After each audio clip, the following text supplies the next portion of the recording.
பௌர்ணமி திதியின் சிறப்புகள் என்ன? அடுத்த 31 மே 26 அன்று பௌர்ணமி திதி. முழுமையான நிலவு சந்திரன் தன்னுடைய 16 கலைகளுடன் முழுமையாக பிரகாசிக்கும் நாள் பௌர்ணமி. இது மன அமைதியையும் தெளிவையும் தரும். பௌர்ணமி திதி அன்னை பராசக்திக்கு மிகவும் உகந்த நாள். லலிதா சகஸ்ரநாமம் பாராயணம் செய்வது மிகுந்த பலன் தரும். நம்முடைய இல்லங்களில் சுபிக்ஷம் பெருக பௌர்ணமி அன்று சத்யநாராயண பூஜை செய்வது மிகவும் சிறப்பானது.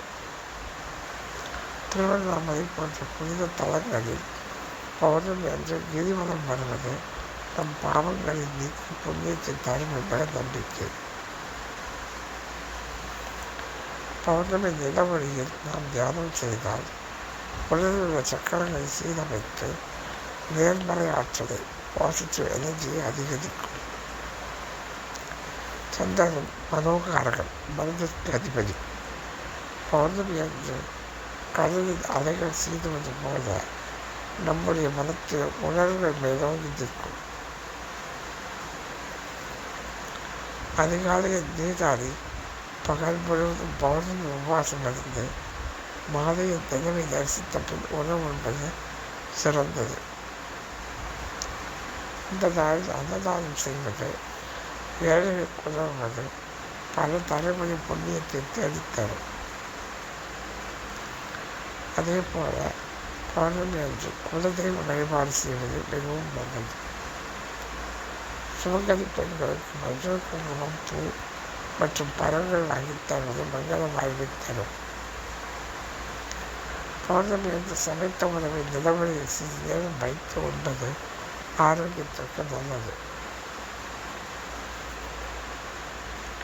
பெண்கள் எல்லோரும் ஒன்றாக சேர்ந்து பௌர்ணமி அன்று திருவிளக்கு பூஜை செய்வது தெய்வீக ஆற்றலை அதிகப்படுத்தும்.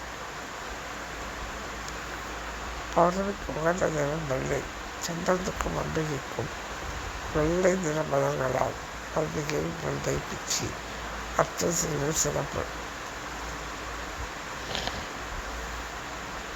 சந்திரன் குளிர்ச்சியை பிரதிபலிக்கும் வகையில் பால் பாயசம் நிவேதனம் செய்வது பாரம்பரியமானது. ஆன்மீக ஞானத்தை பெற விரும்புவோர் அன்று குருவை வணங்கி வேதாந்த பயிற்சிக்கான உபதேசம் பெறுவது வழக்கம். பண்டைய காலங்களில் பௌர்ணமி நிலவொளியின் ஆற்றல் சிறு வயது வளர்ச்சிக்கு உதவும் என்று நம்பப்பட்டது. புனித நதிகளில் குறிப்பாக காவிரியில் நீராடுவது உடல் மற்றும் மன தூய்மைக்கு உதவும். பௌர்ணமி இரவு மகாலட்சுமியை வழிபட செல்வம் பெருகும். பேச்சை குறைத்து மௌனவிரதம் என்று இருப்பது மிகவும் நல்லது.